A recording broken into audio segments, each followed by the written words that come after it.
Hi, Abhion.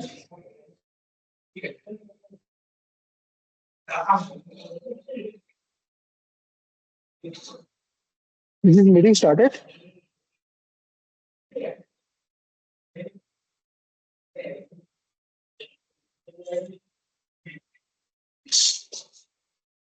Okay, guys.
Oh, hello everyone.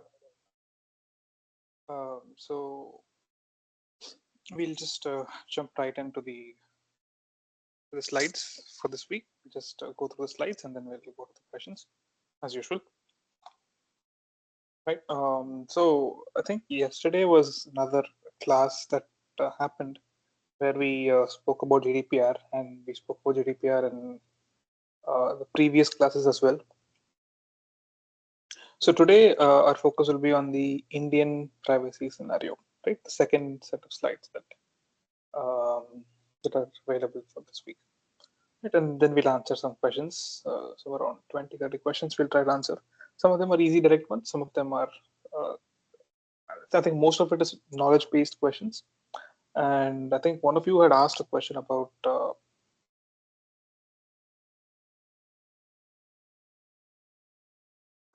exam.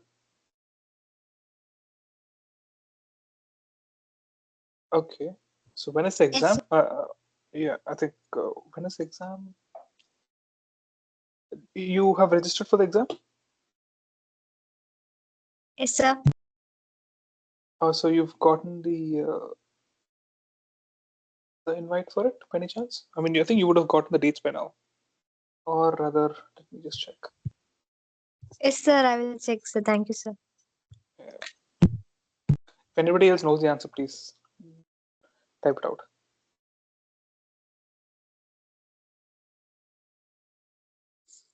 I have registered for the exam, but I don't have any update for that. What is the Okay, exact date for the exam? okay. So I think you have to mail the main NPTEL folks because they are the ones who are administering the uh, dates. I guess I think by this time you should have gotten a mail. Hmm. Okay, just mail them. Just mail the NPTEL folks. You have the mail, right? Or you can ask in the forums because I'm not a part of that. The decision makers. So I have no idea when they plan to take the exam.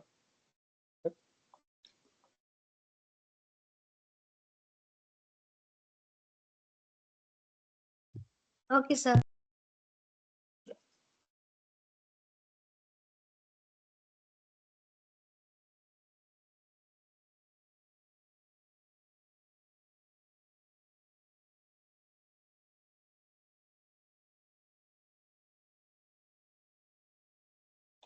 And is there a cybersecurity WhatsApp group?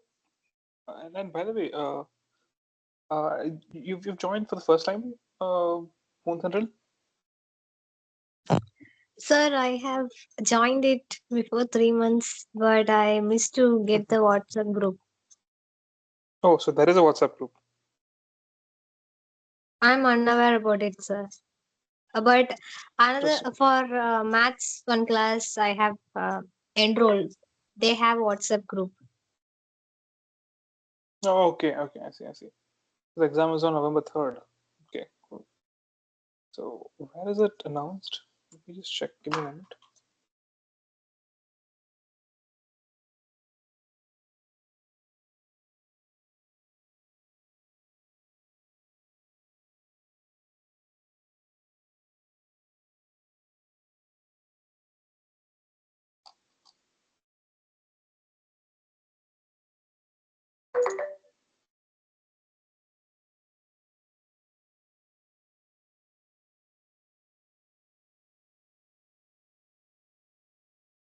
Hi, Cherian. By any chance, how did you get to know this information? I'm also curious so that we can tell the folks where to get this information from.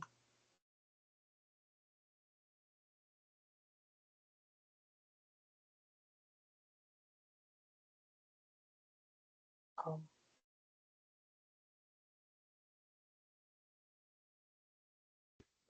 Am I audible? yeah, yes, you are. Yes, you are. Yeah, this is from that initial mail. When you registered for the course, you would have got a mail. Okay, I see. So the very initial mails would have had it right. Okay. Yes. Okay, there is some registration, but in the announcements page, I'm not seeing anything. Okay, click to view the timeline, and I think this link has it. I'll just send the link.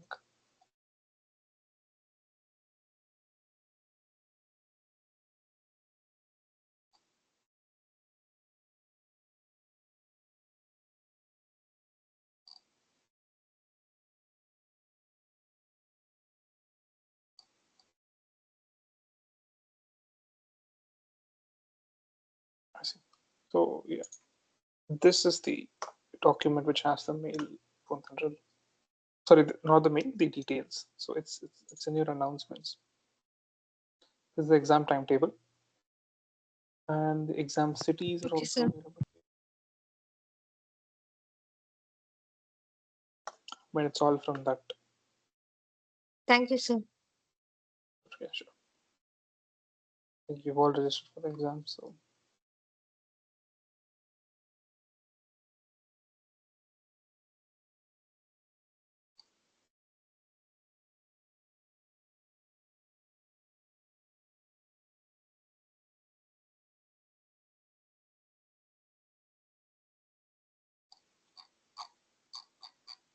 okay.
Right, so let's just rehash what happened in the privacy for India section of this week's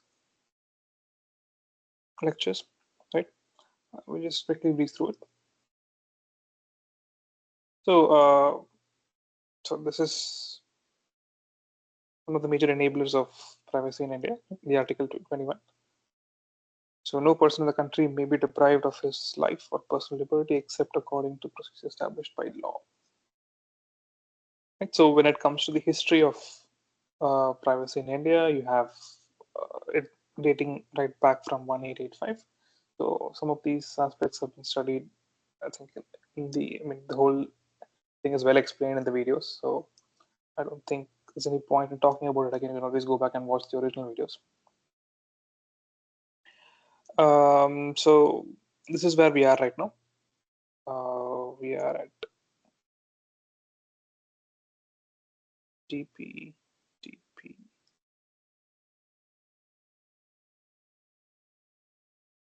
Digital Personal Data Protection Act, right? So again, so the whole point of the privacy debate in India is right. So when it comes to privacy, it's like a double-edged sword, right? So if you the government needs some data for it to for it to authenticate people to getting these resources, but do you want to give all of your data to the government, right? So this seems to be the double-edged sword. There needs to be a balance between both of it, and that's what's discussed in the lectures. Right? So simple example is you collect data for your Aadhaar data, right? You have your fingerprints, you have your face, iris scans, and then you have your face, you have your pictures, you have your personal information. These are all PIIs, personally identifiable information, right? So all of this is collected and it is kept at the government, uh, the government's data centers. And in order to get government benefits, you pretty much have to enroll in it. So the argument here seems to be that how can you how can you ask me for all of my data to give me benefits? You should be able to do that without it. But is that actually the right argument? Is a question, because the fundamental the assumption here is that once we give our data to the government, then that means we've lost our identity. In the sense, it's pretty much out there. So this is what is being advocated by privacy experts. But on the other hand, how can a government function without having to authenticate its without having to identify the rightful claim, right, of people, because we can't give away resources to everybody that's in the country, because there are people here illegally as well. So these are the two. This is the double-edged sword that is a problem right now, and you cannot basically just point a finger and then say both of them are wrong. So there are points on both the sides, but again, I think that's the world we live in. So, if, for example, if you take some Western countries, you have similar argument going on, but the problem, but the fact is they've accepted the fact that, okay, if you want to be a part of the system, you need to give some of your information to the government. Like in the US, you have social security number, right? So if your SSN is leaked, or rather, if anybody knows your SSN, it can be misused. This problem exists not just in India, everywhere. So that's another point that I wanted to drive through. Right. So how can the government ask to share my biometric data to receive personal government benefits? So I mean, I invite all of you to just share your opinions and thoughts on this, because I mean, it can be a good discussion. So I was just wondering if one of you could just discuss about this particular point. You know, how can the government ask me to share my biometric data to receive government benefits? Is this actually a valid argument? Is the question. Any opinions are welcome. Just you can just unmute your mic when you talk.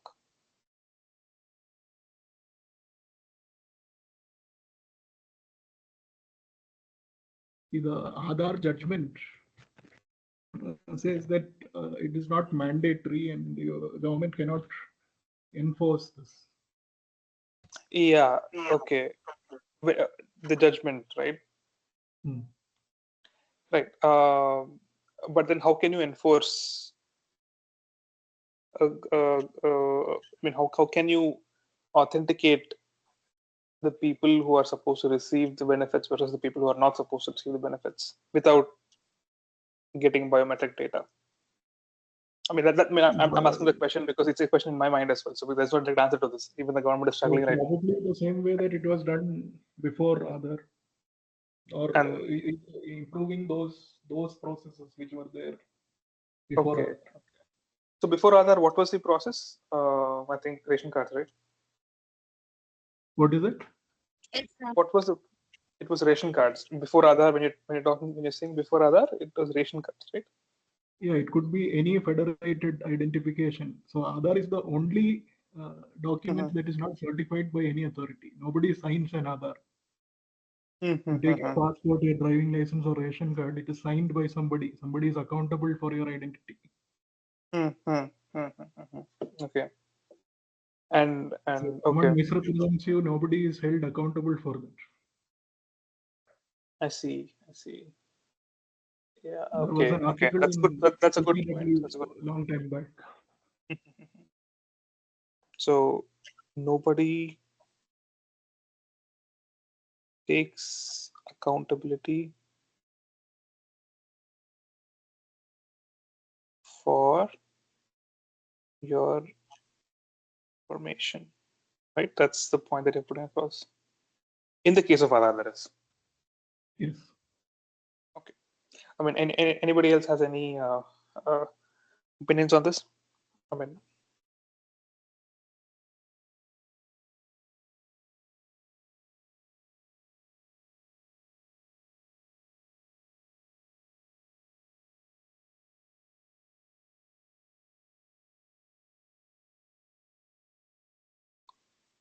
okay.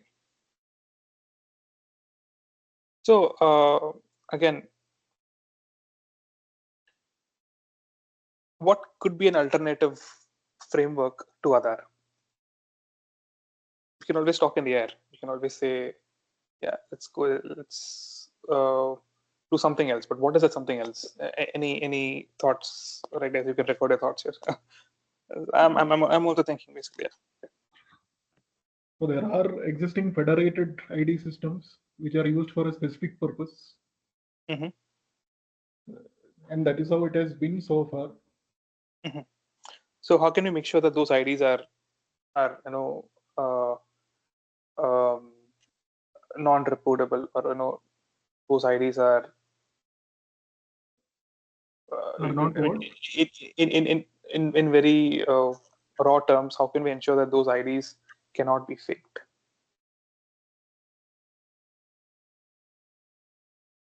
Right? Because when we talk about technology, how do we leverage technologies is pretty much what to improve the lives of people, right? That's a debate that's going on right now. So when we fall back So onto these, any ID can be faked, and there are fake individuals in the Aadhaar database. There are people who are taking what is it, silicon printouts of people's fingerprints from right. property documents and going and emptying bank accounts and all that. Right, yeah. Because once your Aadhaar So, data is out, you can basically take a loan on someone's name. So all of these aspects exist, right? Yeah. the UIDI data center already has filed an FIR for hard drives being stolen. What? Okay, from the data center. From the UIDI data center in Bangalore, the hard drives have been stolen. Is that really? I mean, I'm just curious. What is it? No, I'm just checking that news because I haven't heard it. Sir, This happened last year or year before last. Yeah. Okay. Did you find Yeah, it? please go ahead. Yeah, I've just found it. Go ahead, Pungendral. Someone wanted to speak. sir, I mean, yeah. Please go ahead. may you please explain what does that sentence means? Just you just wrote no. Nobody takes accountable for your information. I didn't got it. Oh, okay. I mean, I just transcribed what Terry and George said. So maybe he can explain this further. So when you understand the previous sentence, right? How can the government ask me to share my biometric data to receive government benefits? So Yes, the sir. question here, yeah, right. That sentence you understand. So what Cherian seems to have, what he said here is the fact that nobody takes accountability for your data. So again, Cherian, would you care to explain? Yeah, please. Yeah, that is not what exactly I said. What I said is Okay. that among all the government issued One second. Nishkash, can you just mute your mic? Nishkash. Yeah. Go ahead. What I said was that among all the government IDs that exist, that is like your passport or your driving license or your ration card, if you just take it and look at it, somebody would have signed it. Has anyone signed your Aadhaar card? Is anyone responsible if somebody registers as you with a different fingerprint? Okay. But doesn't that make the government by transitive nature responsible for it? No one signs. So this is what it's saying, right? No one has signed the Aadhaar card. Right? Okay. So what I think what he's trying to say is no one has signed the Aadhaar card. So there is no one's taking. So transitively, what you're trying to say is no one is accountable for the data. That's what you're trying to say, right? Or wrong? Or am I wrong? Nobody is accountable for misuse of that identity or that identity itself being compromised. If, for example, I say that I am you, and that my fingerprints say that I am you. Right. No, but my fundamental question here is: so isn't the government by transitive nature the signer on this? Aren't they responsible for? See, if you just the take whole any of your IDs and look, you will find a signature on it. Why is it not there on Aadhaar? Why is not IAS officer or somebody not taking responsibility for that particular right? batch? Okay. So you're telling me that I cannot go onto the court and file a case on the government if my Aadhaar ID is stolen. So according to the Aadhaar Act, the authority whom you report to is UIDAI. You can't. Right. So in a way, it's UI. There are still cases pending, so all these are very fluid situations. Yeah, right. So in a way, there is one entity that governs the data, right? I mean, although there is no explicit signature on the Aadhaar card, by transitive nature, you can associate the data with some entity of the government. Yeah. Right. Am I right? That in this case is UIDAI. I mean, no, they can't escape responsibility just like that, right? Like, there is some accountability because this is very sensitive data.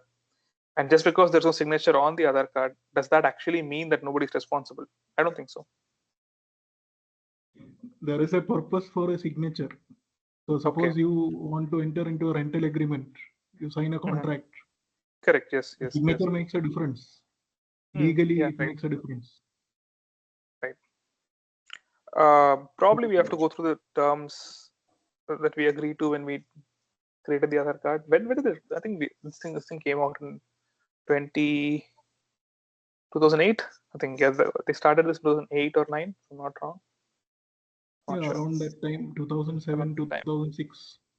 Right. I mean, I don't remember. When I got my Aadhaar card, I don't remember what are the things that I signed to because I was small. Okay. Let's see. So it was widely reported that people have gone and registered some dogs and monkeys and all that for. Yeah. I know. The problem I think here is that you have so many such other centers which are governed by people who can easily be corrupted, or you can just walk in there and say, "This is my address. This is my so and so. Update it." So it's in their hands to update it. Basically, there is no proper accountability in that sense. So again, there needs to be a better framework to enforce it. But the question that I want to put forward right now is, what other alternative mechanisms? Now, what you're saying is you need some other federated mechanisms like driving license or the other ones. But again, So if you give me a proper case, you tell me a specific instance, like what do you want to give? You want to give ration to people? Yeah, and because that seems to be the argument here, right? Biometric data receive government benefits, so that means it's a ration or it's any of these government benefits, which means you need to be registered as a citizen of India in the government database, right? So your argument is that we can use. So Aadhaar is not.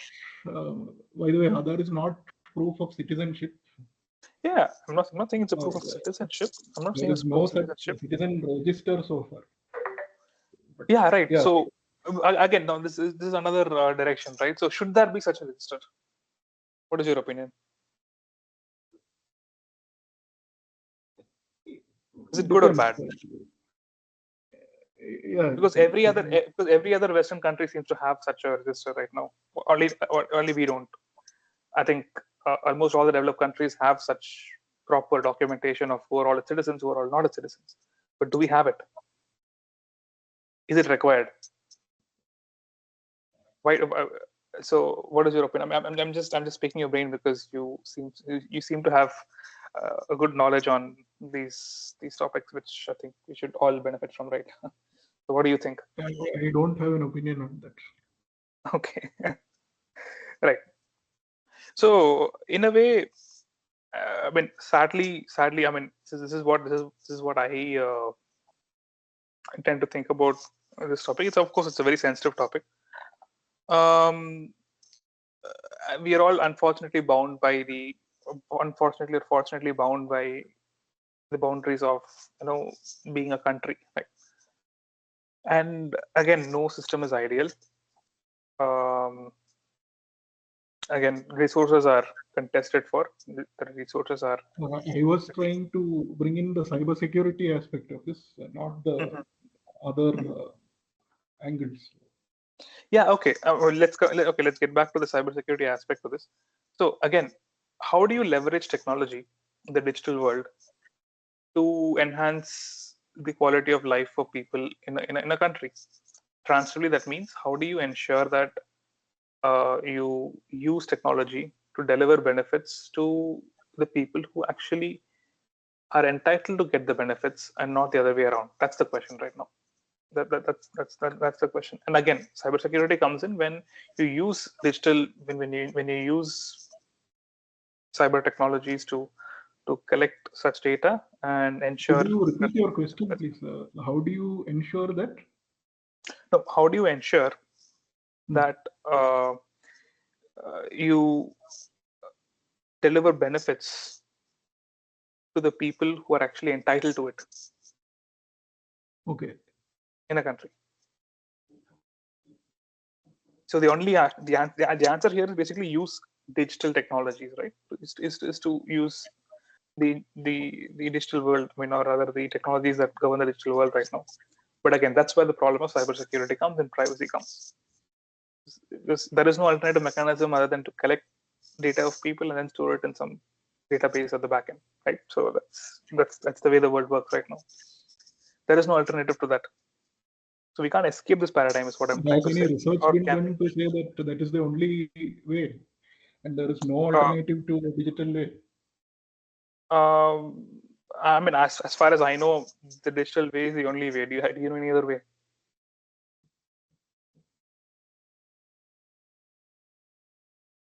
Yeah, I am not aware of any study or any logical basis to say that.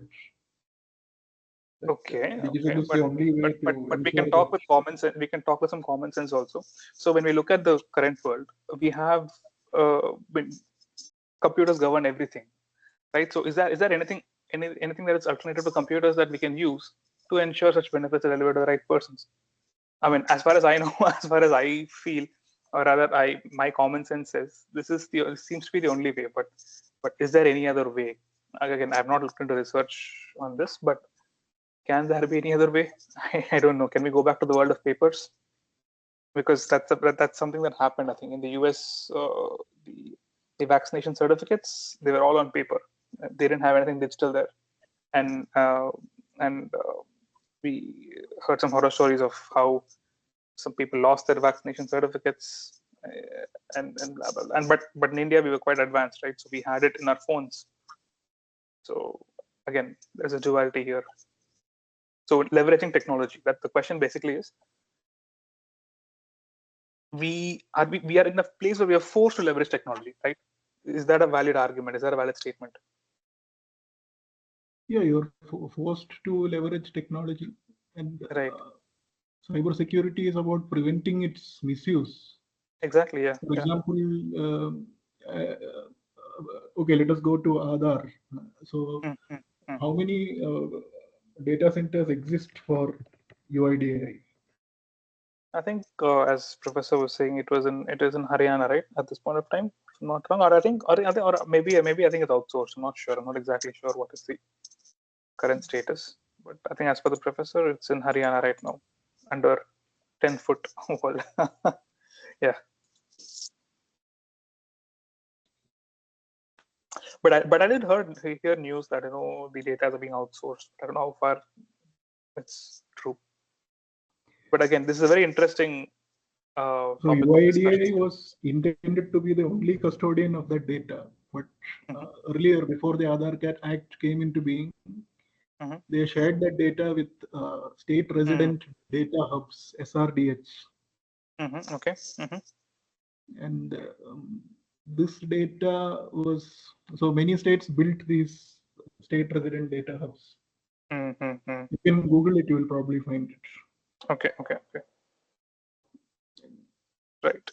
Okay. Yeah, in many places, this data was misused for deleting names from voters' records, from electoral rolls, and things like that. I mean, how was it misused? Just curious. For example, in Andhra, for example, the people whose names were ending in a certain way, you can make out their caste from the way the name ends. Yeah, right, exactly. And I think this happened around 6 years back or something. Oh, this is interesting because so around 1 lakh names or many lakhs of names were deleted, including the owner of Apollo Hospital and all that. Okay, so this is because it was state resident, right? The data was in that particular state. It is not because of that. Hmm. So because it was federated in the sense that it was divided, or rather, what I understand from SRDH is this data was residing in, let's say, in a distributed manner across multiple states. That's what I seem to understand. So, is it because of that? But yeah, data is centralized. A clone of that centralized data is available with SRDH, State Resident Data Hub, which I think during one of the governments that was there 7 years back, 7-8 years back, they decided to have 360-degree profiles of every citizen, what they own, and things like that. Okay. So in a way, they pretty much had access to everybody who was there in the state, and then they kind of filtered it out as maybe you inferring from their last names, and then kind of put a request to delete these names, right? So that's pretty much what would have happened. But now things have changed. Has this SRDH been abolished? And then I think it's completely centralized, right? It still exists. So once data goes out of your hand, you have no control of what happens to it. No, but has the mechanism changed now? Is the question. So in Supreme Court, UIDI said that at least told 12-judge bench or whatever that only UIDI has the data, but earlier UIDI itself has said that they have shared data with SRDH. Okay. So yeah, this comes to how much like the lies that are put across. For example, you started this presentation by saying that in the Puttaswamy judgment, privacy is a fundamental right. So at that time, the Attorney General argued that the citizen does not have a right to his or her own body. Oh, wait, who said that? Oh my God. The Attorney General. This was in the news those days. I think it was Venugopal or something. Okay, interesting. Right, I think things get said in the Supreme Court then. Oh, wow, okay. Right, interesting take. So I just wanted to bring out the effects of being very liberal in sharing your data and things like that. Yeah, agreed. Nowadays, anyone asks you for your Aadhaar card, people just show it. Yeah, that's a bit of a problem, because that's step one for identity theft. So right, so you just give your Aadhaar card, and it can be used in multiple ways, right? Or even if you get your own Aadhaar number, that can be used in multiple ways in collaboration with one of these Aadhaar centers. Yeah, there are always. Yeah, I think there are some fundamental issues with it. But has there okay, now coming to a cybersecurity perspective, I'm just opening up the discussion. Has there been any documented leaks of data from the central database or repository? Just putting it out there, has anybody of you come across such leaks to the public world? Like, you like you have multiple private companies which kind of leak credit card data. So do we have a dump of such kind of data somewhere on the internet somewhere? Has that happened?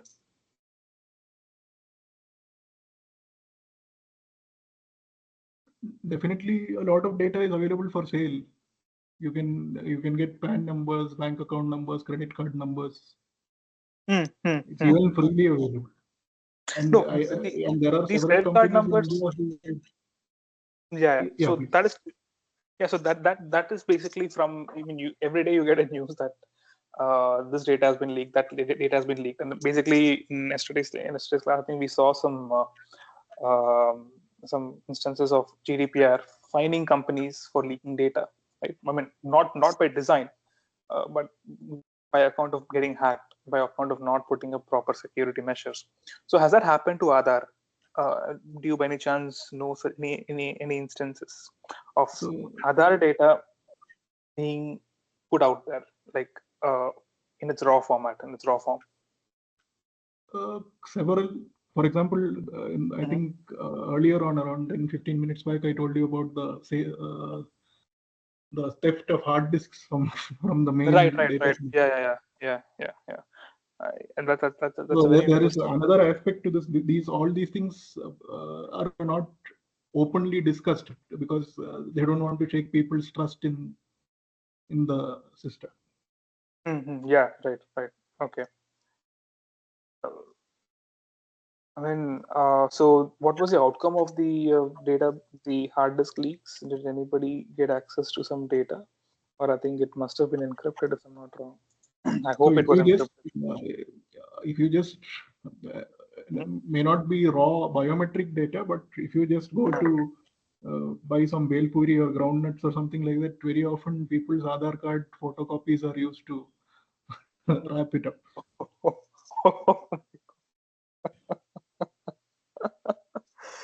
Wow. Okay. Right. So Yeah. I think people don't understand the sensitivity of this information, right? it's so a lot of this data has already leaked, and I think in the previous week there was a mention of linking of linking data, of fusion of data to build detailed profiles and all that. But it was not. I don't think he went into much detail about it. But if you use data that has been leaked from one company or from 15-20 companies, you will have a lot of information about individuals. And there are several companies operating in India who buy this data or source this data, and then they provide services to other companies during hiring to Yeah. give some kind of To score for an profile. individual based on this leaked data. To profile. Yeah. Right. Yeah. So again, I think as per the lecture, I think there are no. I think again this is actually again a gray area because it's like we don't have laws like GDPR which make it mandatory for us to disclose that a data leak has happened. And what I think George was trying to say is there is no accountability here, right? So who do you hold accountable? Even if you look up the role of CERTIN, Certain, yeah. By the way, he's talking about Computer Emergency Response Team, CERT. Yeah, okay. Continue, please.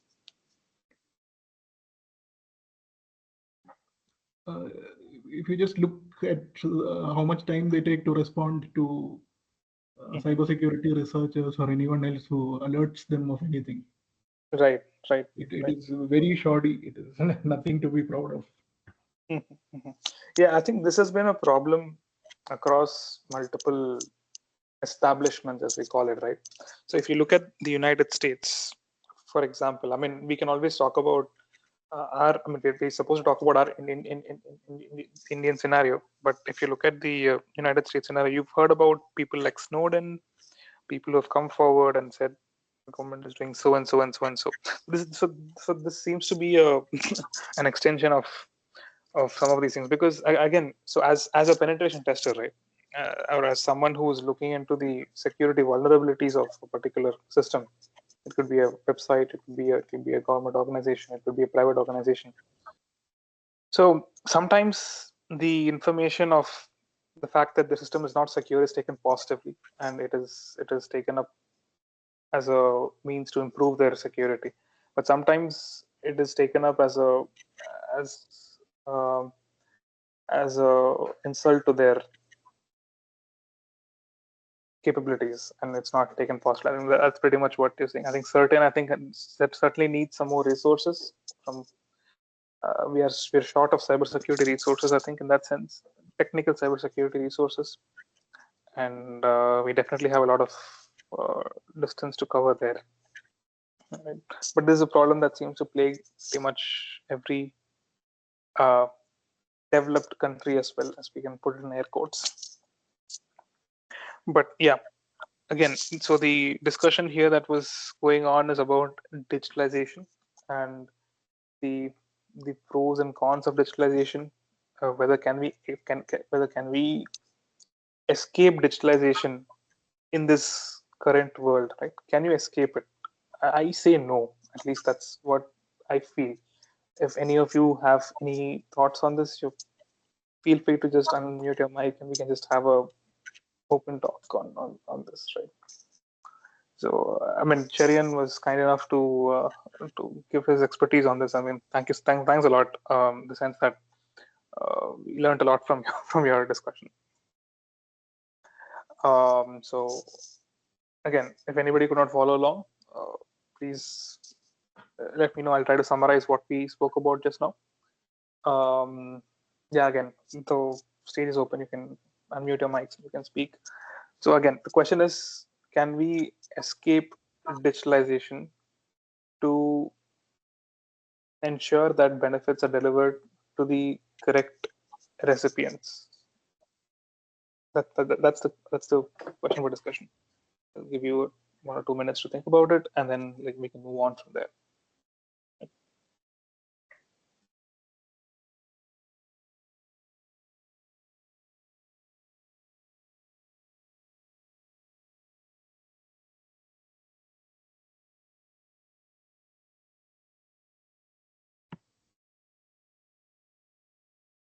Okay, let's move on. I think we've spoken in depth about it, and feel free to unmute and just because it's a very interesting topic, right? So is Aadhaar according to the procedure established by the law, right? So I think we just spoke about some of those aspects here. So again, it's the hen and the chicken problem. So identity, obtaining an identity in India required one to produce another identity, right? So what is your opinion on this?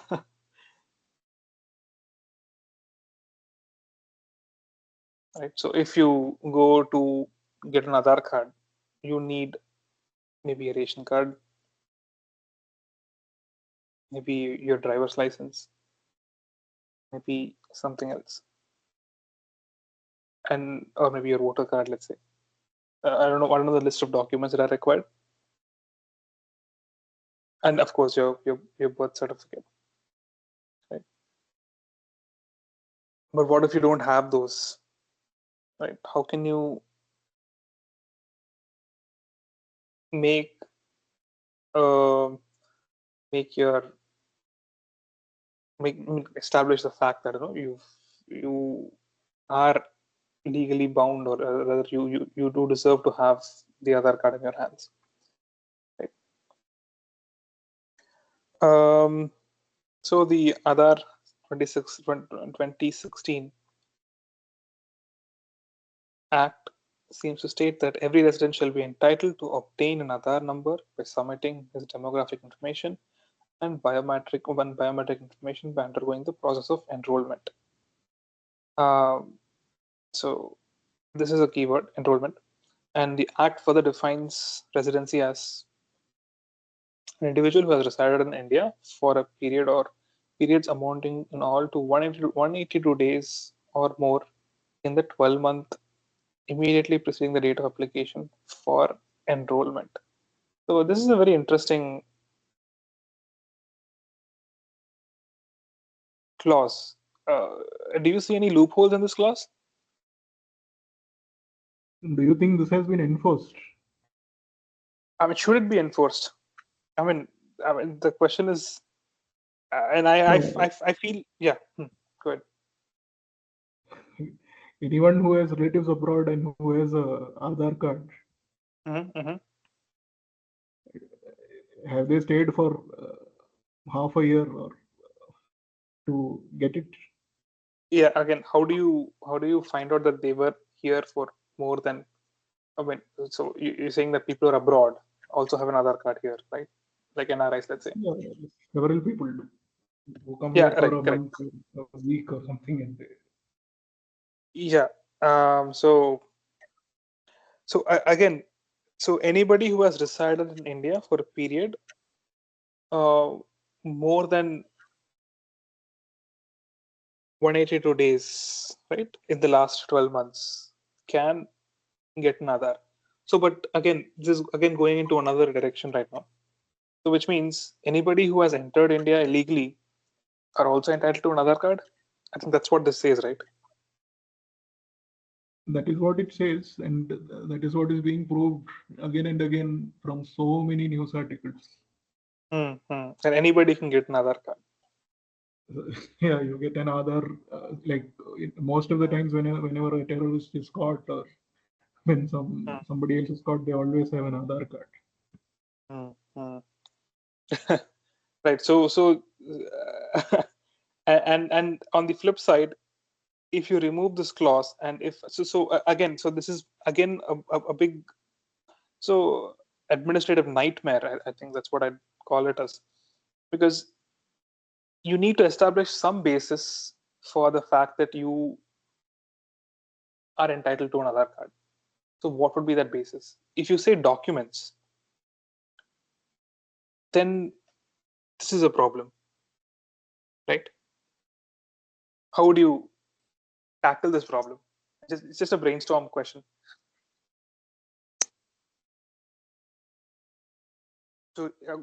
So the slide says that 59% of Indians don't have a birth certificate. Okay, now let's say if you were in India for the past 12 months, I mean, in the past 12 months or 182 days in the past 12 months, then you can get an Aadhaar card. So where is the compromise? Where do we draw the line? And where do we say, okay, now you're entitled to it in such a way that it is given only to the people who actually are supposed to get it and not the other way around? And any thoughts on this? This is an open question. Nobody solved it, by the way. if we've solved it, then we won't be having this discussion. Right? Okay. So this is a problem. This is a problem across. Yeah. Go ahead, please. So I don't know. So the Indian government has been trying to export Aadhaar. There is I think IIIT Bangalore had developed this thing called MOSIP, Modular Open Source Identity Program. MOSI? P. Okay. And to several countries, and even, I think even Kenya came up with something. So if you take out the country from that, if you take out Indian or American or African or Kenyan or Japanese or something, so everyone in the world has a ID like this. So that removes all these impediments and problems. Okay, you're saying that this is basically a global ID. Or wait, I didn't understand actually. I am not saying this is a global ID. I'm saying that for the past 7 or 8 years, Indian government has been putting in a lot of effort to export this Aadhaar and digital public goods, digital public infrastructure. Okay, to just like we're exporting UPI, right? So UPI is an export from India. So like that you're saying. UPI, yeah, UPI for interoperability and other benefits, of course, that is also there. I'm not talking about that aspect. I'm talking about the structure created for digital public goods, digital public infrastructure. It was also a theme during the G20 that happened in India. So I mean, I think if I want to get it right, so it's we have another model that we have established, and we are exporting it to other countries, right? That's what you're trying to say. That's what's happening. Exporting the system, right? Not the system, not storing the data of citizens of other countries. Of course. So we are basically selling a digital framework here, correct? I don't think we are selling it. It is being given free as claimed to be open source and all that. But so this is on the same lines with us exporting UPI to other countries, right? That's also digital. Okay. Why? What is the difference? So UPI right now, they are just trying to get into contracts to get other payment providers to work with UPI so that it will be seamless. The experience to those who use UPI will be seamless. Okay, but UPI is not being exported to other countries.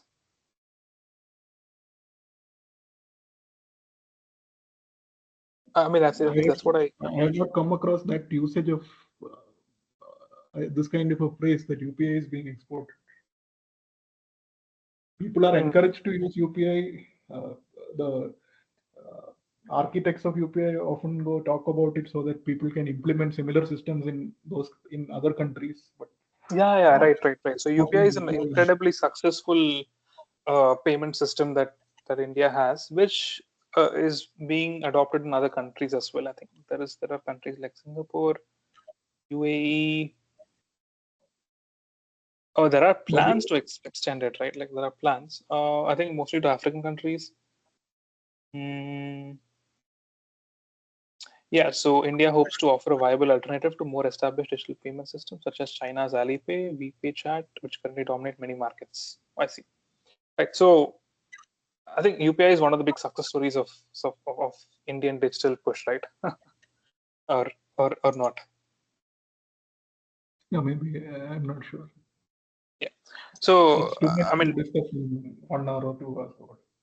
yeah, I agree. But yeah, this is actually going in the right direction. I think finally we are talking. This is a topic which it should not be a one-way direction topic. We need to talk about it. We need to discuss, and of course we can always just go through the questions at the end. So again, but great insights by Cherian. By the way, where are you from, Cherian?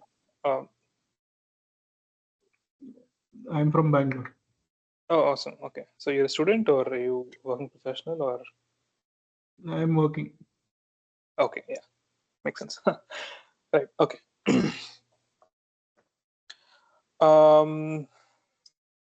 Right. So again, have a we? I forgot. Yeah, the question was, is a chicken and egg problem, and again, what is the ideal system? What is the ideal way to enact something like this? In an ideal world, the data is completely secure, and citizens are ensured of the privacy of their data. And I'm talking about in an ideal world, but we don't live in an ideal world, right? So again, there are always risks of data leaks, and there are always risks of the data being manipulated uh, without proper checks and balances, right? For example, you are able to get, I think, non-humans also registered, although I don't know if this is verified news. I'm just rephrasing. Right. So there are all these questions, and this is not just something that affects our country. This is pretty much a problem of any country that uses digital frameworks to govern. And I think one more big problem, right, that is endemic to our country is the population. Is that a fair thing to say? Is it because of the population that we're not able to manage this? If this was same thing was being done for, let's say, less than 1/3 of or 2/3 of 1/5, 1/6 of our population, I think it would have been successful. Is that a fair thing to say? I don't know. Opinions, please. Is population a big problem for India implementing such kind of digital measures?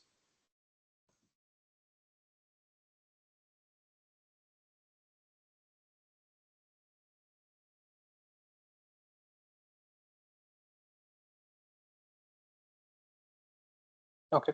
Okay, let's move on. Right. So again, rebooting India. This is a book that I think was recommended for read.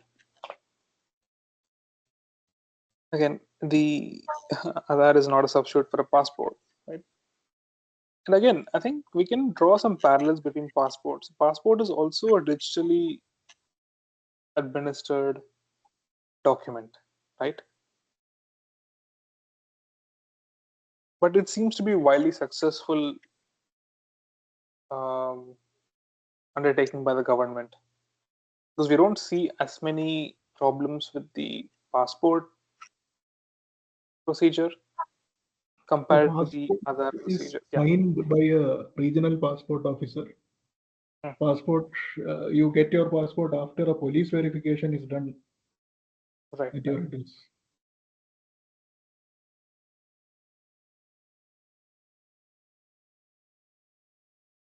So is it fair? So the question again expands to: can we do the same for Aadhaar as well? Do we have the resources to do it? So how many? What is the percentage of people who have passports in India? I don't know. Let's see. Who will bear the cost? Yeah, exactly. So it's a very costly procedure, right? So again, percentage of. So if all those people who have Aadhaar, all those people who have passports, exclude them. Why do you need to give Aadhaar? You say then you'll save money. All the people who have PAN cards or driver's license or voter's ID or ration card or BPL card or Narega card, let them not have Aadhaar. Maybe. Oh, okay. So I see. So it's like one of these is sufficient. Right? And by the way, I just got the statistics. It's only 7.2% of people have passports. That's a very small percentage. So again, the problem is a bit more wider. Yeah. Okay. So 12 digits, digital inclusion, censured. Let's just move on. Machiavellian. Yeah. So right. This is what was being spoken about.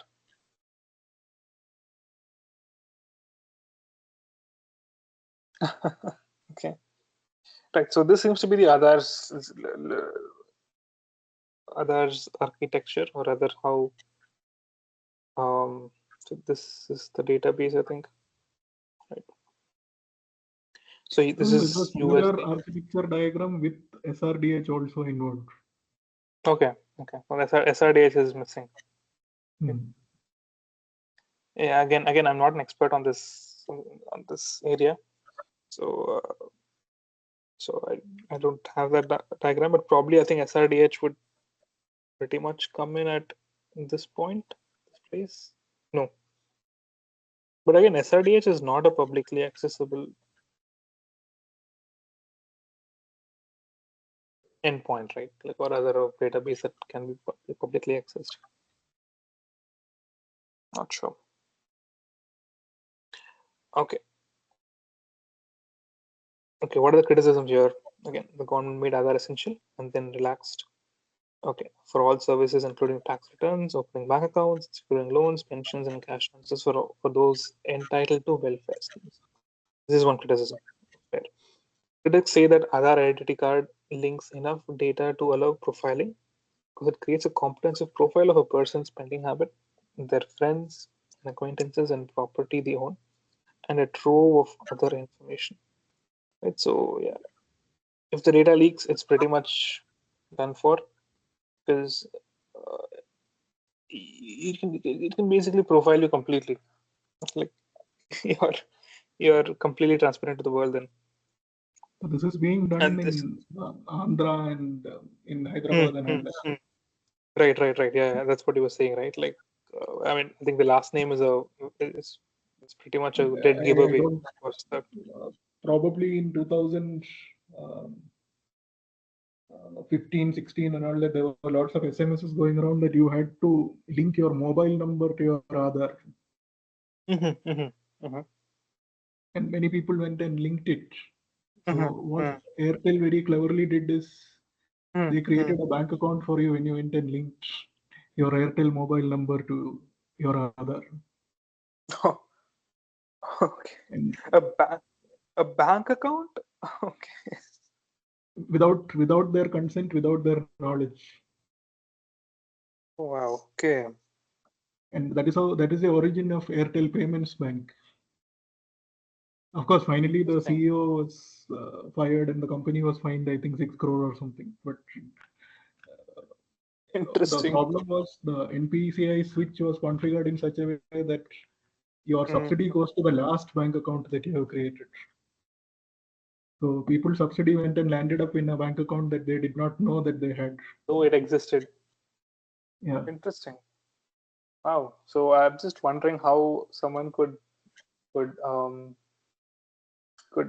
get this done without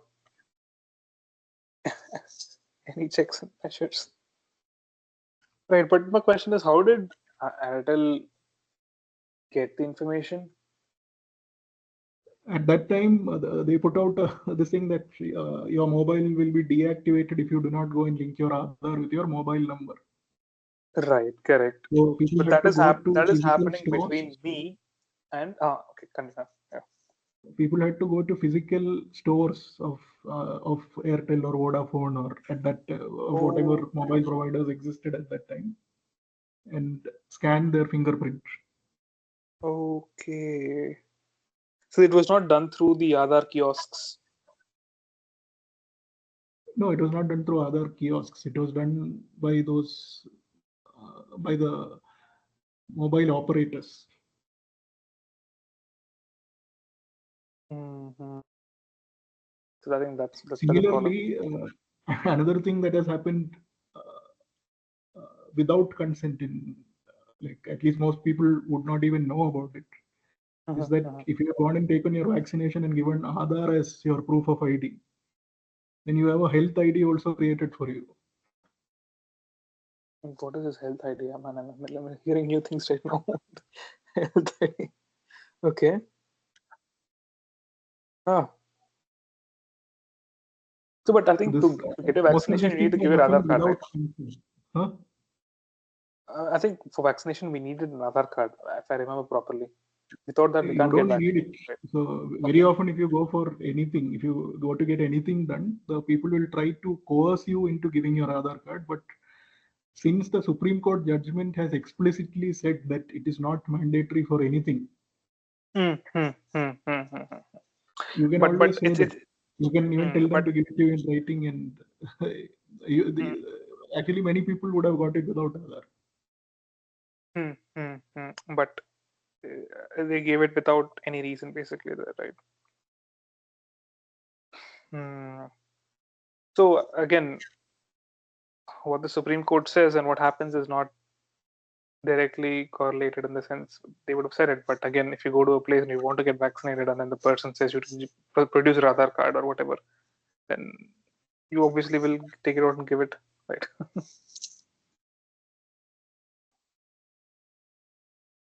Right. Okay, interesting. Health ID. I'm learning a lot today. Okay.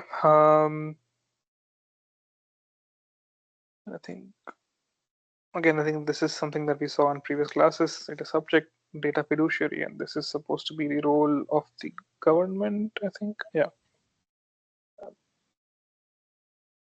But the government does both of this, I think. I'm not sure. Sir, what is data fiduciary? Oh yeah. Okay.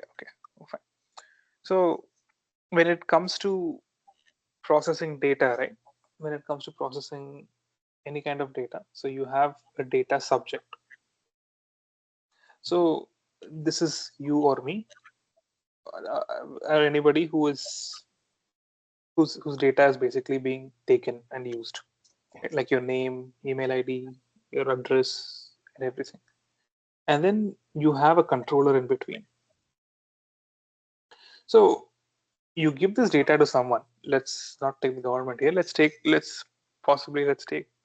Amazon.com or something. Okay. You give your data to them, Okay, sir. and then they have the data, and they need to process that data, right? Because most times what happens is the data processors. So when I say data processing, it's about getting inferences from the data. It's Amazon.com will basically log how many, what are the products you're looking at, and at what time are you looking at it, what is your attention span on a particular page, all of that, just to profile your shopping behaviors. So they have this data, and do they process it by themselves? Probably yes, because Amazon is a very big corporation. But I know one more corporation called Walmart. Have you heard of Walmart? It's a No, shopping. sir. It's a shopping line, it's a shopping chain that exists in the United States of America, in the USA. So I know that they used to outsource. So they collect data. That's their job. They collect data of whom? Of the people who shop in Walmart, and they export this data to a third party, and this third party in this case was Mu Sigma. So this is a company in India, right? And they basically say what the data is going to be used for and what are the inferences that you're going to give to us back from the data. And so this is what usually happens. So this middle job, right? So the person who determines, the person who has the data, who also says use the data only for this, this, and this purpose, not for anything else. So this is called the data fiduciary or the data controller. This is interchangeable. Right? They have data, but I got it, sir. Thank you, sir. you got it. Okay, fine. So this is generally this is what happens. So this is what happens. That sometimes these are clubbed for big corporations or organizations who have the means and who have the means to do it. Like probably Amazon has the means to do it, but Walmart, being a big giant, also tends to outsource this job. So in a way, it's mostly decoupled. Then, Sir, what does the MuSync does? Mu Sigma. Okay. Oh, this is just another company or whose client was Walmart. Basically, Walmart collects sir. data. Yeah, that's all. It's nothing. It's just another. I just give an example, a particular instance. That's all. Okay, sir. It's a company. And just to demarcate both these terms, right?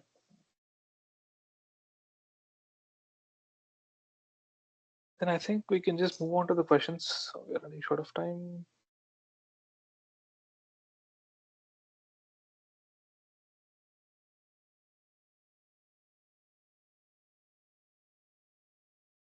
Okay, we can just questions. Then.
I'm just going to write it out and.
So the area of philosophy that examines the basis for moral judgment, as well as its nature, standards and sources, and logic, is called.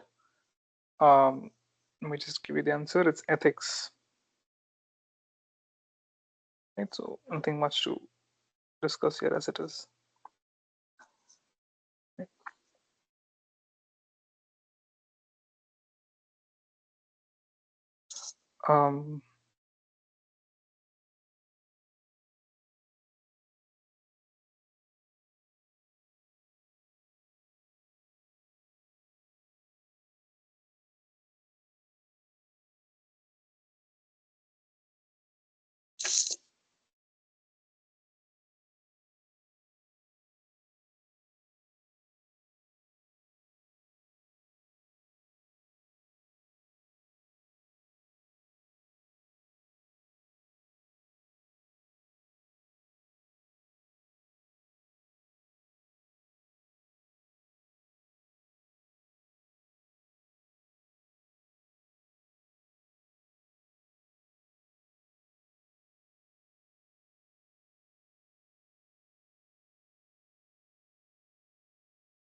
Right, so is it true or false?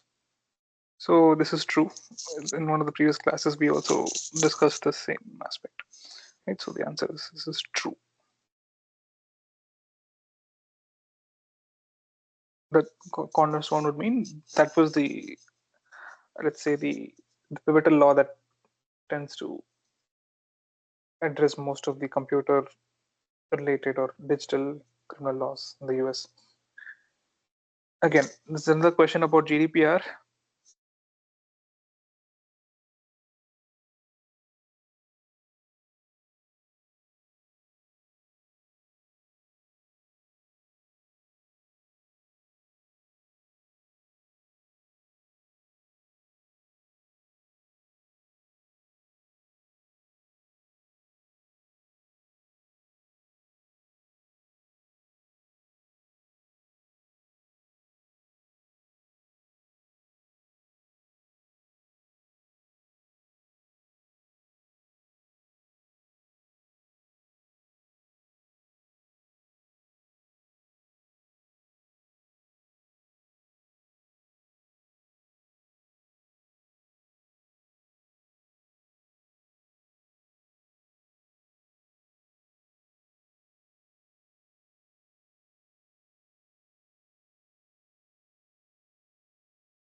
So GDPR tends to govern data processing. Right? There's a law that looks at data processing as well. So this is processing data, right? So which of these activities? So there are data processing for marketing purposes. You can process data for domestic and household purposes. You can do it for crime investigation. You can do it for journalism, literature, and art. But GDPR does not cover this part. So that's the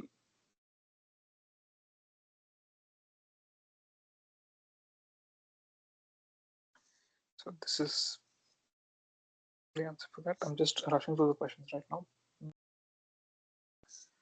Okay, so I think it's another repeated question that we spoke about. What type of information are covered by GDPR?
right? So what type of what type of information are covered by GDPR? So is personal data covered by GDPR? Yes. Is data related to the public domain uncovered? No.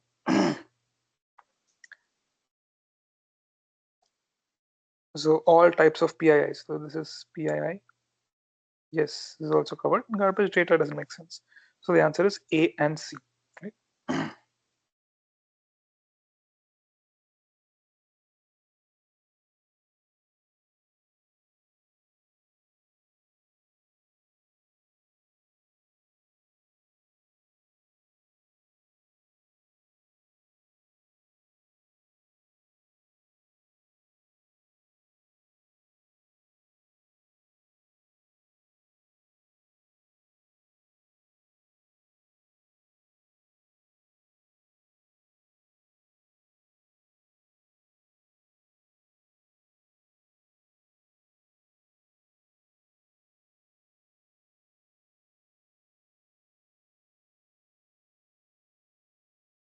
Let me just copy the questions and put it here. Just give me one moment. Where are these questions from? So these are last year's questions. Okay. Writing it is too much work. So can we get the soft copy of that last year question papers? Probably not. They only give it to us. I'm not sure if we can give it to everybody. I think yeah, so I'll just copy and paste it here. So that's pretty much a loophole. I'm not sure. Actually, I think there should be no problem in sharing it, but I have to confirm and then share it. In a way, we are sharing it right now. So may you please share the screen? I am not unable to see it. What? Oh no. Okay, it's there. It's just that there is. So now I can see it. So thank you, sir. Yeah. Okay. Just give me a moment.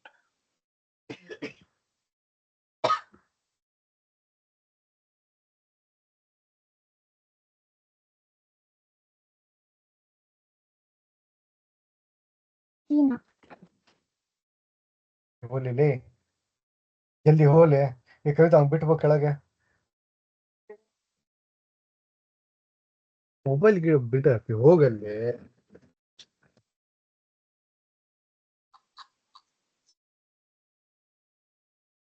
Just 1 second.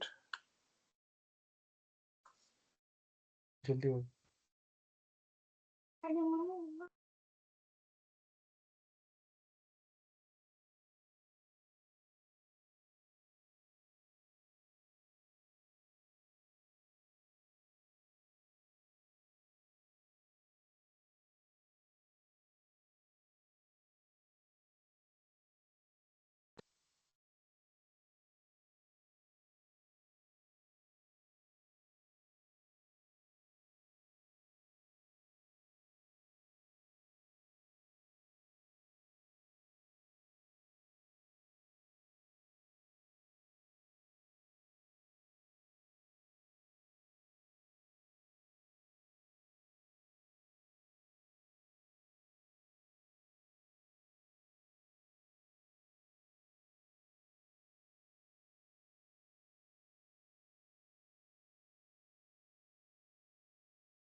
Right, so let's just rush through these questions.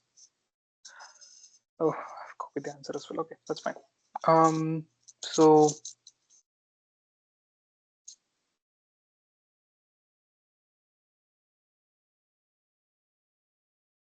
good. So which of the following are not GDPR's fundamental rights, right? So GDPR is the European Union's privacy law. That's pretty well drafted though. So you have the right to be informed, the right of access. So this is yes, it is a fundamental right. So it's yes. The ability to learn from mistakes and the freedom to transfer data.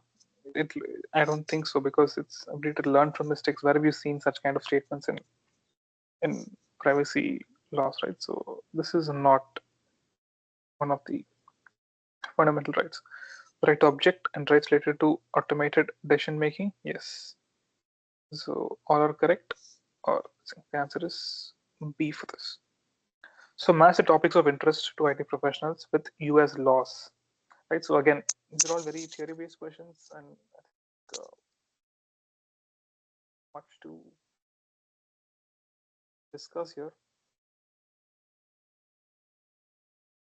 So cryptography, right? So what is cryptography? Cryptography is when you talk about the encryption and decryption of data, the standards that govern cryptography, or the standards that govern this encryption decryption process. So A is one, right? And the intellectual property, right? So IP is intellectual property. So again, what is an intellectual property? It's anything that you own that is not physical in nature, but that is digital in nature. But it's pretty much your making. It's your IP. It's your intellectual property in a sense. You tend to own it, and you tend to have rights to the way that property is used. And anybody who uses that data or whatever it is that you've come up with, then it falls under theft. It's equivalent to theft, IP theft. So B is 3. And encryption and digital signatures. So encryption and digital signatures is this, because I think, yeah, exactly. Good. And privacy is 2. So I think this is pretty much how you can reduce some answers and kind of just go ahead with it, even if you don't have the actual idea, right? So the Indian Copyright Act was drafted in 1957. Yes, exactly, 1957. So what is the software that comes hidden in free downloadable software and tracks your online movements, and then mine the information stored on your computer, or use your computer's CPU and storage for some task you know nothing about? So what this question is saying is, when you download a software, right? I don't know if some of you have experienced it. So when you download a software, you basically just double click on the executable file, the setup, in other words, and then you just click next, next, next, next, next, next, next. Usually that's what people do. But then Is it none of above? um, yeah, it is Fourth none of the option. above. Yeah, you're right. So sometimes what happens is you tend to install. Yeah, you're right. The answer is none of the above. So what is the answer to this question, though? Spyware, is it? Yeah, I think it's adware. Just give me one moment. But it comes free downloadable software and it is used for tracking. So I think it is spyware. Yeah, just one second.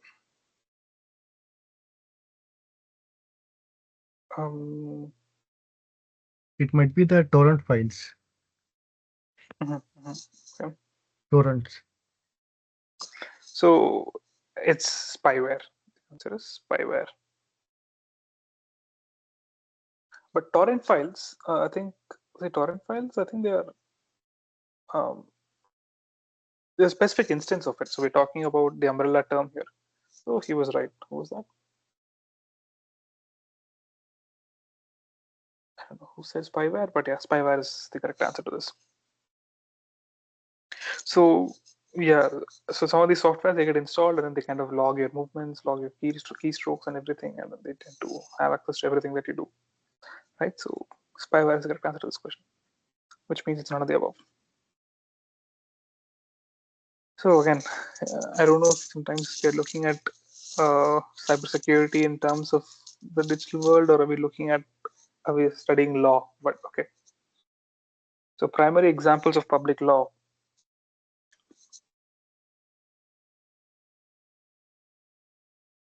are criminal, administrative, and constitutional law. So civil, legislative, public services, IPC, administrative service, constitutional law, all are the primary examples of primary law. So public law. So again, so the thing is, here it is a mix of public and other types of law. Again, here also there is a mix of public and other types of laws. So the only types of laws that govern this are the above one. Yeah, but again, I'm not an expert in this area, so I'm probably might not be able to give you a satisfactory explanation to to why the other options are completely wrong. Right.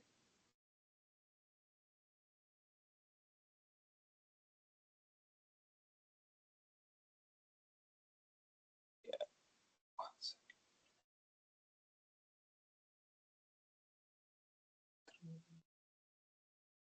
One.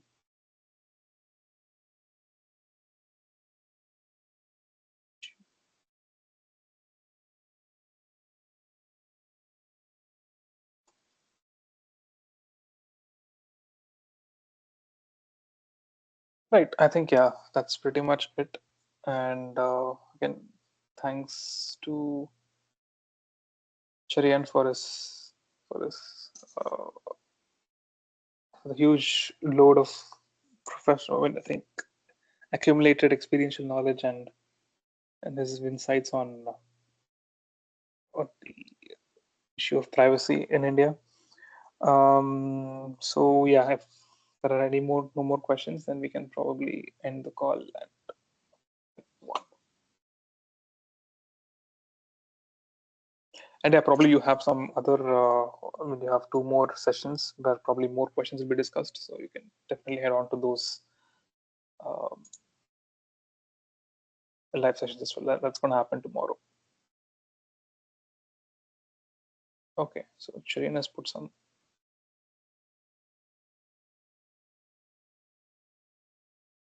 360-degree database. Interesting. Okay. Yeah, so this is with the SRDH. Yeah, right. Yeah. Nice. I'll have to read through this. Thanks. I mean, just you can note down the link that Shireen has put on the. Yeah, I think we are done for today. So I'll just hang around for like 2 or 3 more minutes, and then we can push off. If you have no further clarifications or questions, you're free to leave. Yeah, and thanks.